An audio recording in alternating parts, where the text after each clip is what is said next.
Hello, I'm the Eternal Newbie. The extra L is for lust. Because in one of today's stories, the DM may have overplayed her hand, so to speak.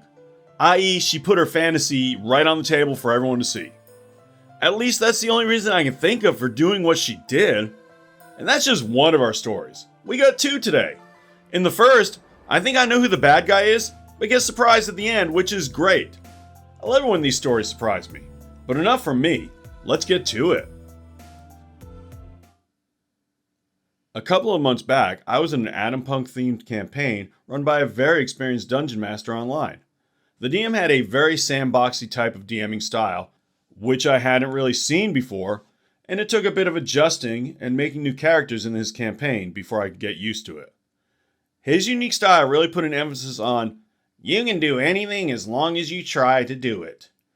As an example, in the campaign he ran as a sequel to the Adam Punk campaign, one of the characters became a lich, another a god, etc. One crucially important thing about this is that he does a lot of this stuff off screen, even if it's stupidly important.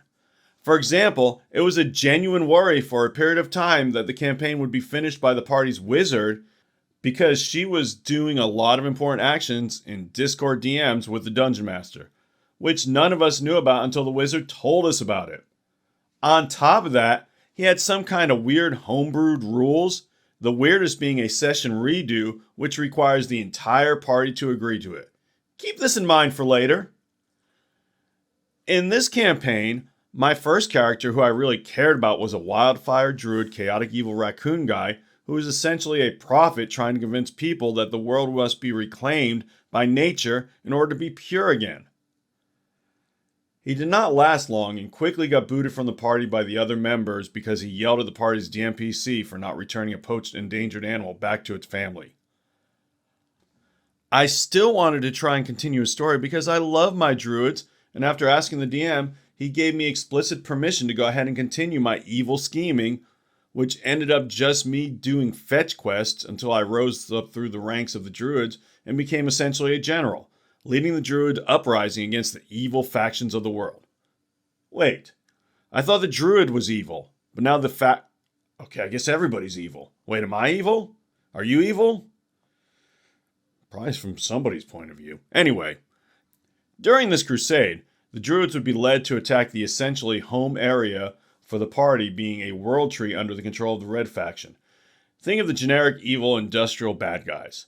My druid would be stationed here with a large amount of druids to ensure we held it and to look for a powerful artifact hidden somewhere inside of the POI. Place of interest, I guess? At the same time, the party returned to the World Tree to help take it back from the druids, which I thought would lead to a cool, epic reveal, and then showdown from the past party member against the party, which is where things started to go way downhill. At first, the party decided to clear out the town around the trees of the druids, which was going fairly well, but slowly because we were trying to be sneaky about it because there were a lot of druids. Eventually, however, we just see as two random NPCs that we had never seen before arrive through a portal and start cleaving through the druids like a hot knife through butter. Oh, my spidey sense is going off on this one big time. First of all, whenever I hear chaotic evil, especially to describe a character that would never be chaotic, I mean, nature is pretty orderly when you think about it, so maybe lawful evil at best? Anyway, that raises a huge red flag to me. I am sure chaotic evil can be done well. I mean, look at the Joker. But it's in my experience, most chaotic evil people use it as an excuse to do whatever they want, usually to the detriment of the party and the game. But maybe I'm wrong. Maybe this chaotic evil character is doing it right. Doubtful, because of our next clue. According to OP, they got kicked from the party for arguing with the DMPC? Well, unless the other players in the DM are complete psychopaths, that's going to take a little more than that to be removed from the party. You know, like the kind of thing a chaotic evil character might think was in character that could get you removed from the party, but not disagreeing with the DMPC. Add in the fact that OP describes the enemy as generic evil industrial bad guys, and that's a whole lot of not making sense here.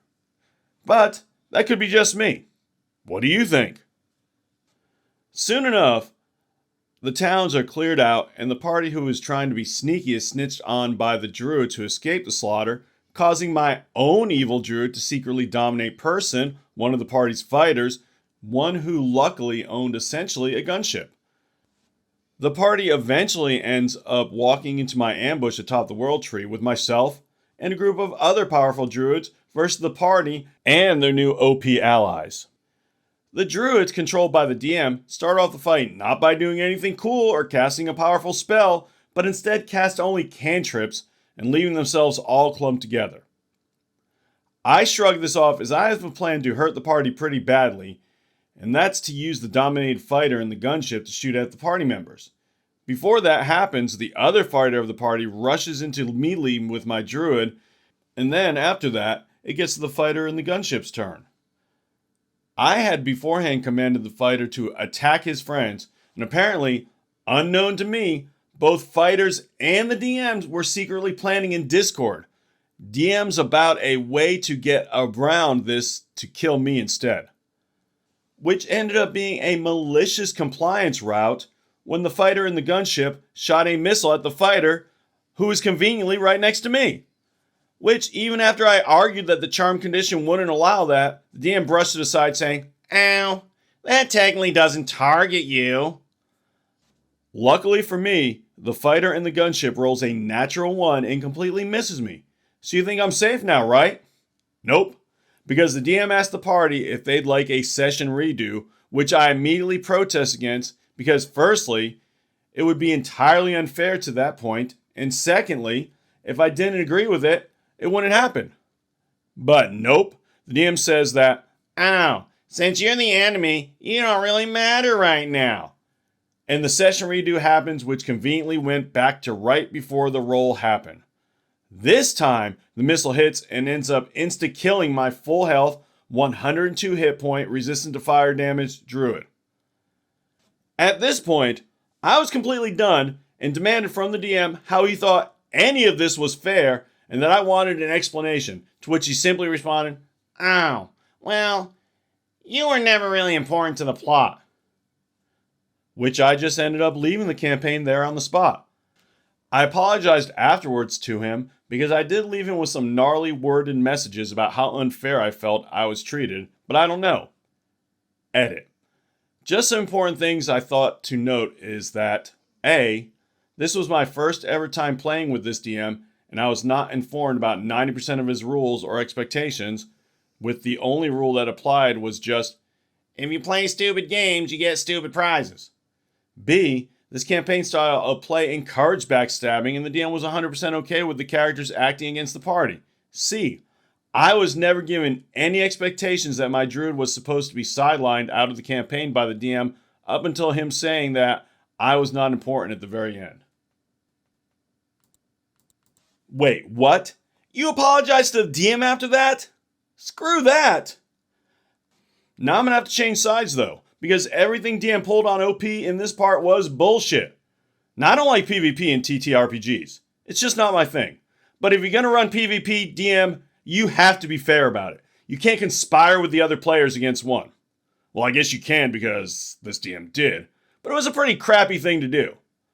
OP came up with a decent plan. DM gave that plan to his other players and helped them overcome it. But he didn't really because his way of overcoming it was to cheat.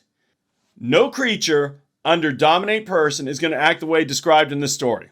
And that's just disappointing. If you're going to cheat, DM, swing for the fences, not this piddly little attempt. Then Fate stepped in. Fate stepped in and had this attack miss. So what does the DM do? A redo?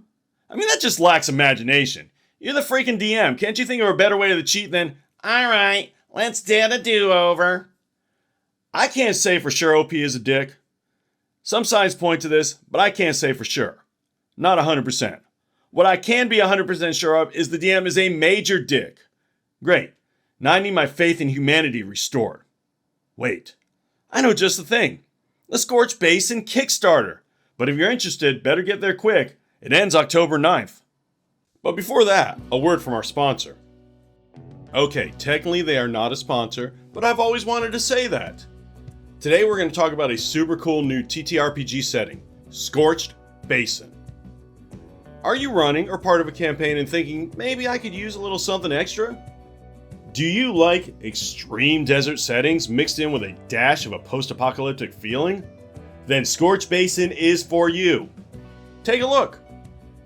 This is the Scorched Basin, a setting that fits into any system you want to play. D&D? No problem. New D&D? That works too. Daggerheart, Shadowdark, Morkborg, Call of Cthulhu, even one of my personal favorites, Monster of the Week. I could go on and on. This is the setting that will work with any system out there. Scorched Basin aims to take the TTRPG setting to the next level. It provides you with everything you need to run epic adrenaline-fueled adventures. You will be able to explore a multitude of desert terrains while battling harsh weather, interacting with or joining the 5 unique tribes, collecting wacky new items, encountering creatures and plants unlike anything you've ever seen before, and discovering awesome player options as you learn the way of the basin. Most notably is the one-of-a-kind magic system, the Current. If you enjoy this channel and amazing TPRPG settings, then this is definitely for you. Not only that, but there's a special tier called Metal TTRPG Community. If you are among the first 500 backers of this tier, you get a limited edition, numbered and signed, metal print from Scorched Basin. But my absolute favorite thing about it is that they have recruited a myriad of different members of the TTRPG community to participate in this epic setting. Yours truly did the voice of a cry-clad knight, and there are scores of other TTRPG creators involved. You might just be surprised at the number of voices you recognize. If this sounds interesting to you, you can show your support for this channel and the Scorched Basin by following the Kickstarter link in the video description. Give it a look and see what you think. Oh, one more thing. This is 100% human-based. No AI was involved in any way. And as we all know, the best stuff out there comes from the human mind. Now, if you happen to be a future AI bot bent on world domination and you're hearing this, I'm just saying this to keep the other meatbags happy. I'm sure that AI stuff that you've created is amazing, and please don't vaporize me. For the rest of us, let's check out the Kickstarter link in the video description. And thank you very much. This just happened earlier today, but my D&D group, including myself, my partner, and 2 friends, met today and had a session. Already one of the friends wasn't there and didn't tell us until we called him after we were supposed to start, so we were already off on the wrong foot, but we continued anyways. We played for a little bit, and at one point we're leading a group of survivors through a forest to the city, and we set up camp for the night. We take turns on watch, and one of the NPCs, who we were told is a famous adventurer, took one of the shifts for watch. They fell asleep during their shift, and to start an encounter with a group of dwarf human traffickers abducted some of the children from our group, so we obviously headed after them, and my friend's character offered to stay at the camp in case anyone else tried to attack, so me and my partner chased after the dwarves. We stopped one of their wagons, and my partner was wild-shaped as a bear, so she decided to stay and take care of the one dwarf there, and I chased after the other wagon. After we played out my short encounter of stopping the other wagon, it panned back to my partner where 2 other dwarves came out of the forest. She came out of wild shape so she could use her spells against them, but they piled on top of her and tied her up so she was grappled and restrained. There was no gameplay or checks to this. It just happened. And the DM was describing the comments made by the dwarves, including, "I like it when they fight back a little," and "She was a bear, so I bet she's hairy, but I like them that way," and explained how the dwarves were dry humping her, and she couldn't do anything because she was grappled and restrained, so the DM only allowed her to break free as a straight D20 roll with no modifiers at disadvantage, which she obviously always failed. Me and my friend's characters were both not allowed in-game to know about what was going on because we wouldn't hear it and we wouldn't make it in time, until my partner thought to cast Thunderclap so we could hear, and I used Boots of Speed to catch up with her and take care of the goblins. I think they mean dwarves.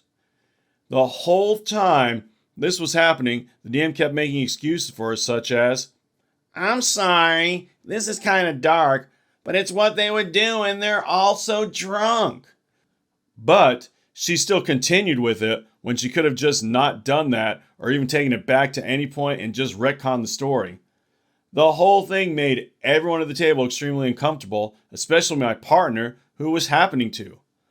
I'm going to talk to our DM about the whole thing, but we're seriously considering dropping the campaign and reporting about it to the club that organized our campaign.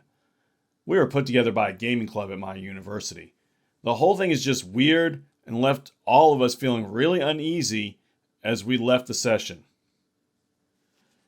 Yeah, weird is one word for it. I would have used completely messed up, but weird works too. I mean, we all know what was going on, right?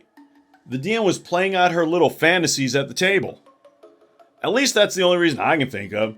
This was a planned scene, and I wouldn't be surprised if the other two dwarves that ambushed the druid weren't even there until the party split and the DM saw her chance. Restraining a player without even a roll? Into a druid! Druids are the best class at escaping stuff like this. Just turn into a tiny beast and the ropes fall off. But the DM wouldn't let that happen. Yeah, the DM should absolutely be reported for this. But enough from me. What do you think? I would love to hear your thoughts in comment form. If you like listening to these types of stories, how about a sub?